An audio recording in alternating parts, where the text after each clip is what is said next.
welcome to the Bookish Bees. I'm Casey. And I'm Peyton. And today we're going to talk to you about our July book talk, the things that we read this month and this past month. And then we're going to talk to you about what's on our TBR for August. So if this sounds interesting to you, keep watching.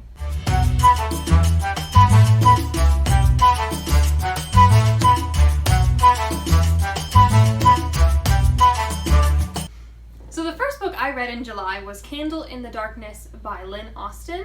And I don't read a lot of historical fiction that was written in the last century, but this was... Yeah, usually it's historical fiction written even old, yeah, like Lorna Doone.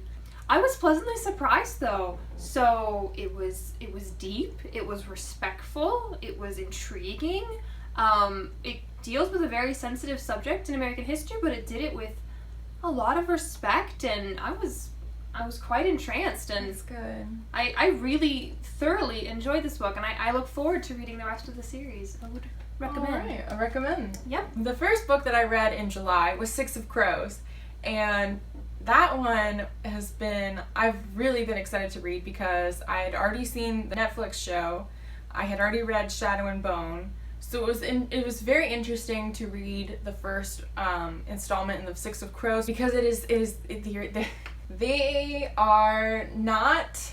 It's a heist novel about these teenagers basically, which is weird, who have all come from various upbringings, mostly on the rougher side. Aww. And they're criminals, and you go through this adventure of them working together. There's a lot of different dynamics and relationships between the characters, and they do the impossible. They work together, but there are lots of twists and turns around the way. I have not read the sequel, so I don't know how it goes further with the story. I have the sequel. I just recently purchased it. I anticipate to read it next month. But I do recommend it with a language warning.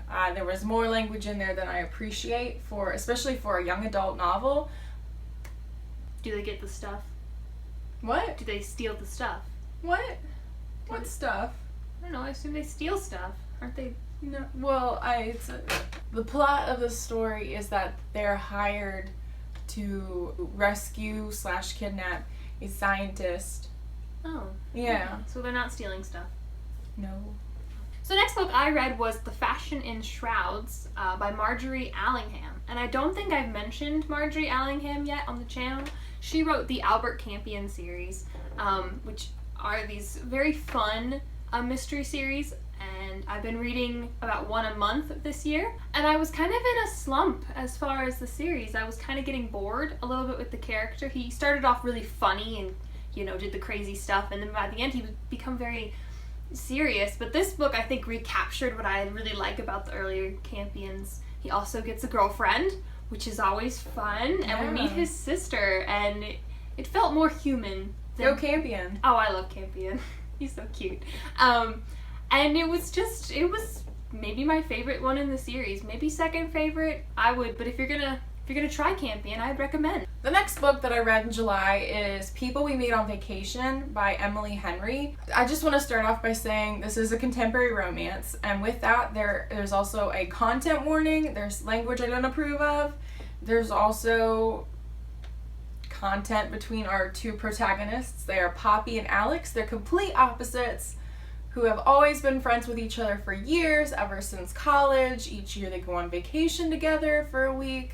And then basically from where we meet them, 2 years ago, they had kind of fizzled out their friendship. We don't understand what happens yet. There's a lot of timeline jumping, which I found very interesting. I really liked that. We kept going through some timelines. So finally, Poppy has one more chance to take Alex on vacation, see if they can repair their friendship.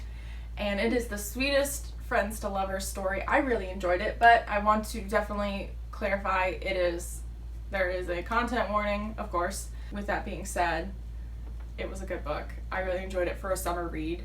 Cool.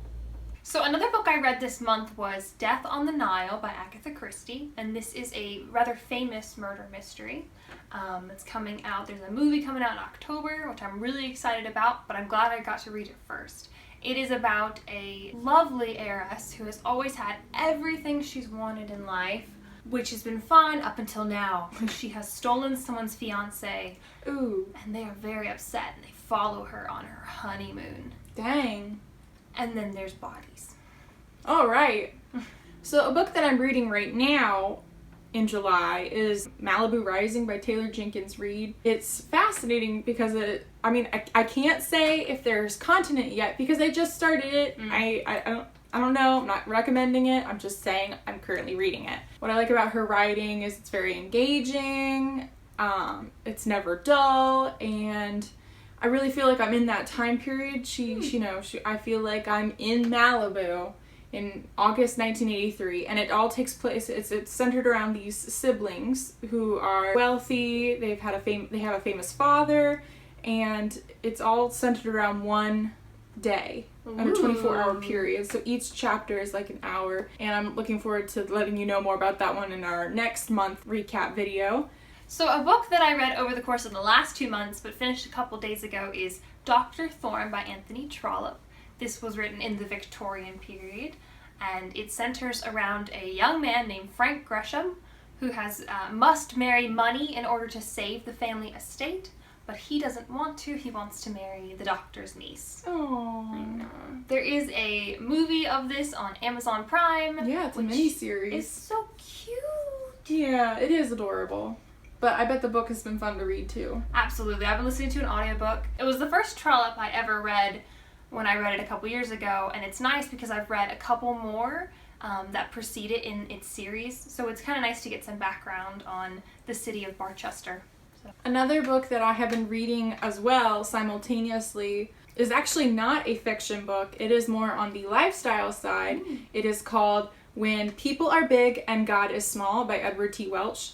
And it has been an excellent book. I'm still in the process of reading it. I've not finished it yet. I would definitely recommend for anyone who feels like the main focus is fear of people. Mm-hmm. And when I say fear, I don't mean like fear. It can be afraid of people, like I'm afraid of you. But it can also be I am also in awe and reverence. It's that fear that we should be, giving to God, and instead we're valuing too much of what we think of what other people think of us. Wow. We value either their approval or we're fixated on avoiding their disapproval. Would recommend.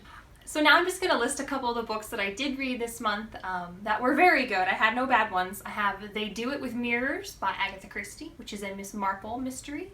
I have The Goose Girl by Shannon Hale, which is a YA fantasy. When was the last time I read a YA fantasy? Yeah, I mean, it's so funny that you mentioned that one because the funny story, real quick, is that is one that I read when I was, 13, 14, and I really enjoyed it. That was a long time ago now, but to hear that you read it, I had no idea until after you read it, and I was like, oh. I also read Dumb Witness by Agatha Christie, which is a Hercule Poirot.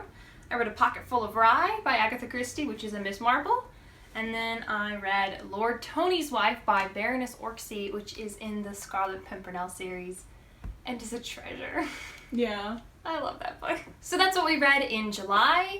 All really good books. Moving on to what we hope to read in August. Yeah, my August TBR includes one I've mentioned before that I mean to read is The Only Woman in the Room by Marie Benedict. It's about Hedy Lamarr. Super interested to read more about her. She's a fascinating person. I also have We Are the Brennans, which was my book of the month pick for July, and it is about an Irish-American family and the dynamics between their dysfunction, and it should be really interesting to read about because I read the premise. It sounds interesting. It's also a very short book compared to some of the other ones I read. It's like 200 and some pages, whereas the third book in my selection here for next month is by Andy Weir, and it's Project Hail Mary, and it's like 500 pages. And I'm really interested to hear about this one. We have a man stranded in space, and that just sounds very intriguing. You had me there. You don't need to know anything else other than that. So I'll tell you more about these books in our next month's video. 3 books I'm hoping to read are Trader's Purse by Marjorie Allingham, part of the Albert Campion series, N or M by Agatha Christie, which is a Tommy and Tuppence story, and Dorothy L. Sayers' Murder Must Advertise. So these are 3 mysteries that I think would be perfect to finish the summer off with. That is our July book talk and our August TBR. We hope you've enjoyed watching. Let us know what you have read last month, what you plan to read this next month, and the comments below. Be sure to like and subscribe, and see us again next Friday. Bye!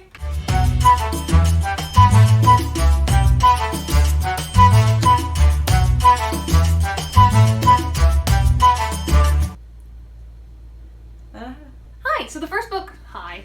It's like a phone Hello. call. So the first book that I wrote. I'm sorry. I'm gonna get into it right now. Ready? You didn't expect that, did I you? did not. Let's get excited about reading. And today we're going to talk to you about our August book talk. And today what we're Sorry. composed.